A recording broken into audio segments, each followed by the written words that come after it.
Hi there, and welcome to October Awareness Month. My name is Dr. Kathryn Garforth of Garforth Education, and this month we're focusing on bringing awareness to the various exceptionalities that are being highlighted in this month, such as attention deficit disorder, autism, learning disabilities, dyslexia, Down syndrome, and mental health awareness. Today I have the pleasure of having Jo-Anne Gross join me, and we are going to be talking about the 6 common traits of dyslexia. Now, before we get into this, I want to make sure you take a moment to like the Garforth Education Facebook page and join one of our groups, the Garforth Education Educators Group.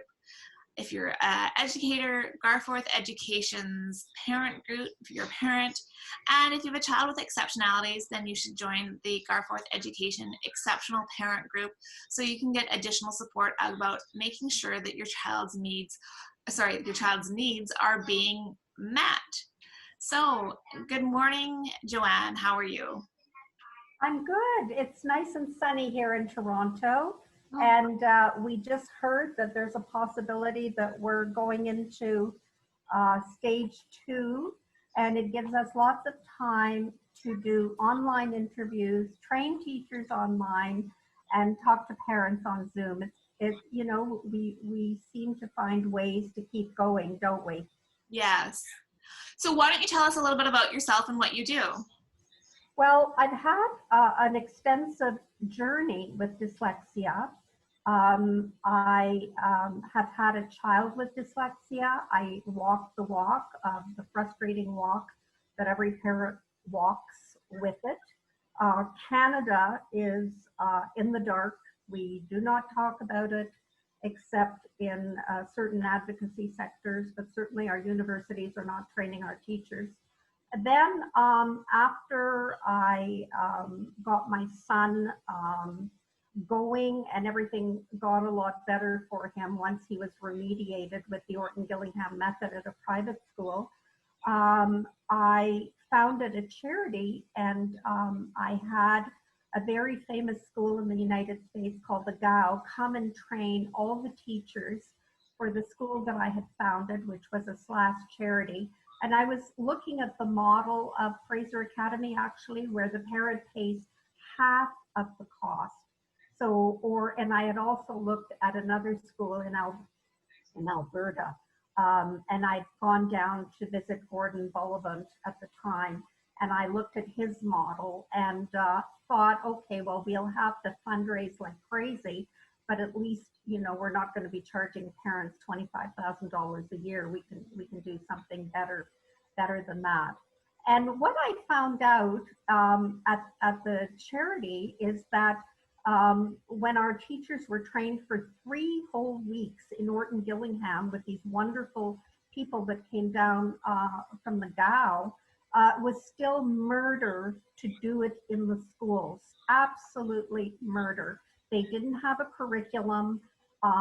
They had to create lesson plans for all the individual kids that were in their caseloads, and it just didn't work very well. And before you knew it, all that training that we had given them started to wash down the river, and only a few things were left. So I called a meeting with them and said the school is founded for dyslexics and based on the Orton-Gillingham method. And I said, why is it, I'm curious, that you're not following through with all this training you told me that you loved? And they told me that it was impossible to have a life with their husband and children and come to work in the morning and have had time to prepare all these individual lesson plans. The school/charity folded.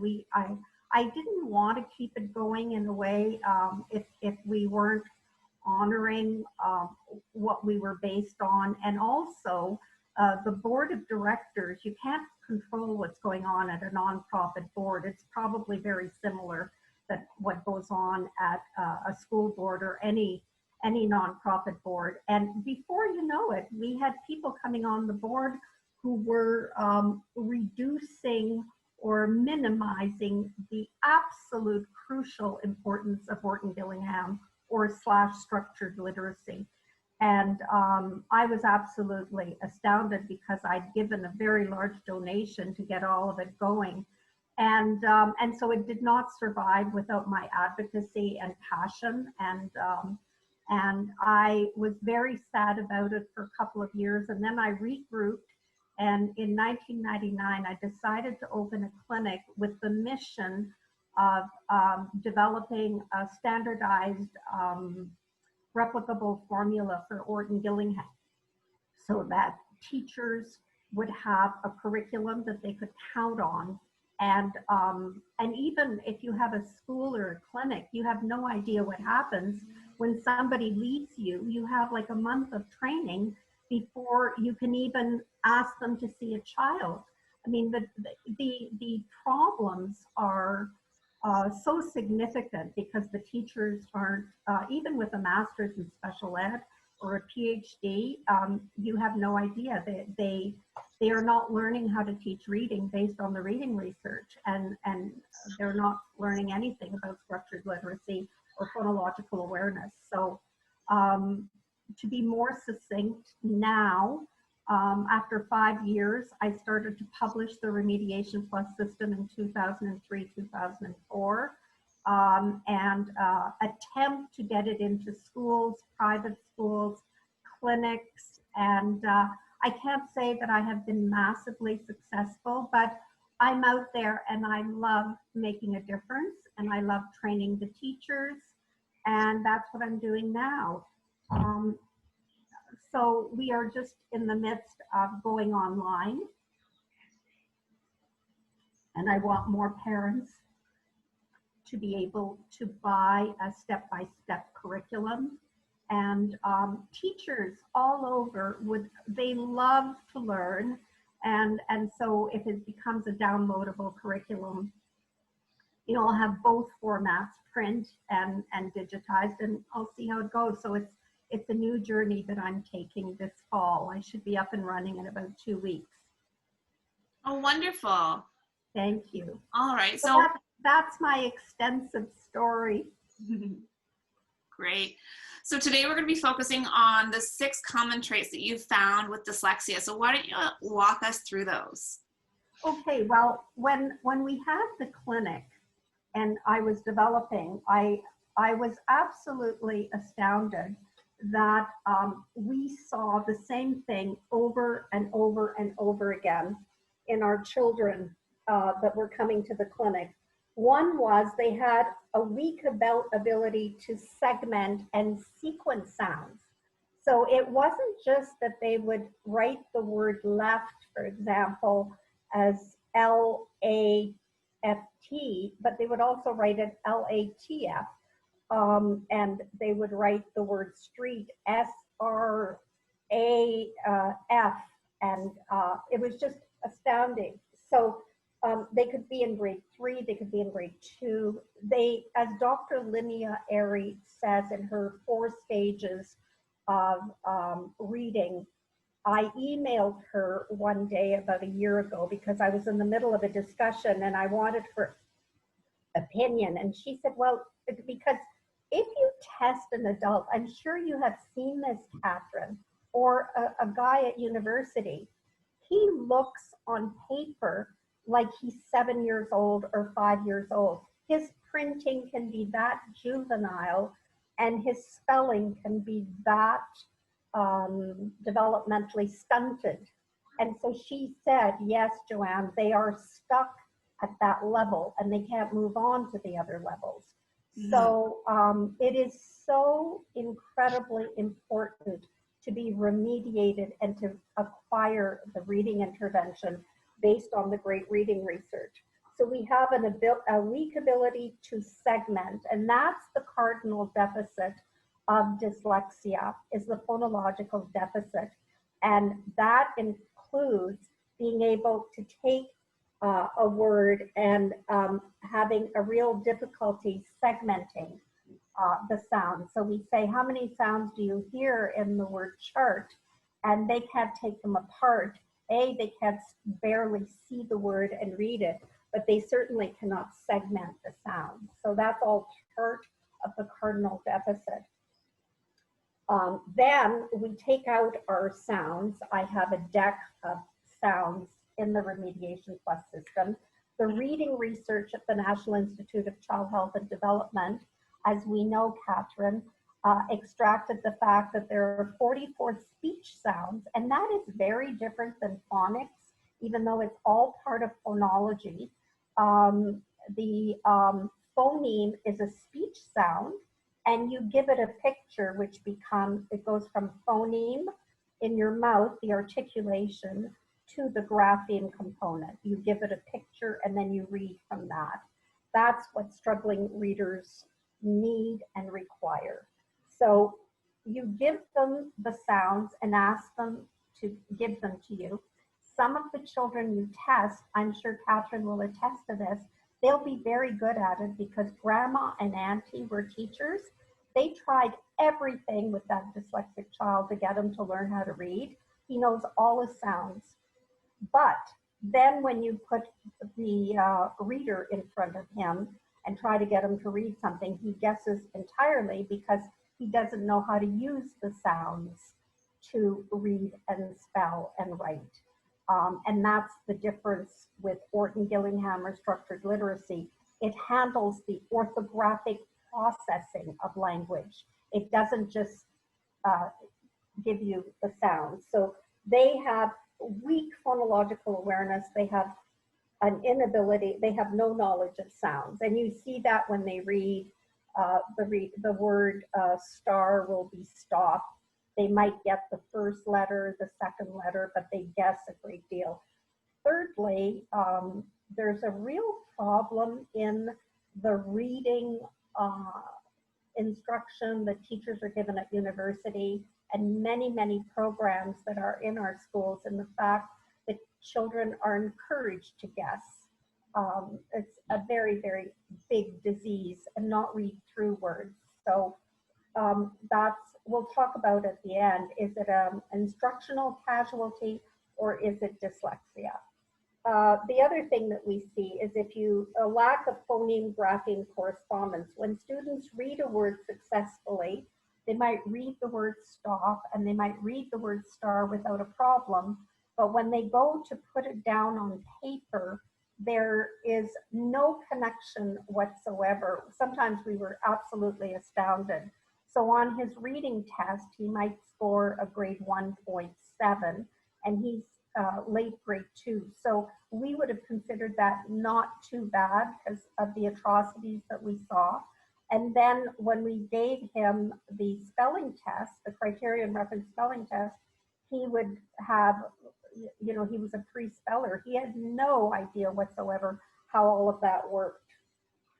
And we in structured literacy and Orton-Gillingham, you teach reading and spelling at the same time because in the brain, they support each other.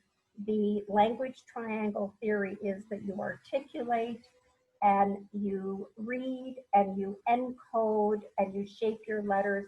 It's called the language triangle theory, and that's how you attain and retain your language. And as Dr. Linnea Airy so aptly states, when you spell those words, they are bonded in your brain, and that's how you get to orthographic mapping, which means reading to automaticity and fluency. Then what do we see? I would say in 60–70% of the kids that we saw, and we saw over 150 children during the development of the Remediation Plus system, all of them were identified. They came identified with a myriad of different labels, not necessarily the word dyslexia, which is very rarely used in Canadian schools, and it's just bizarre, but we haven't recognized it as something that affects 20% of our children.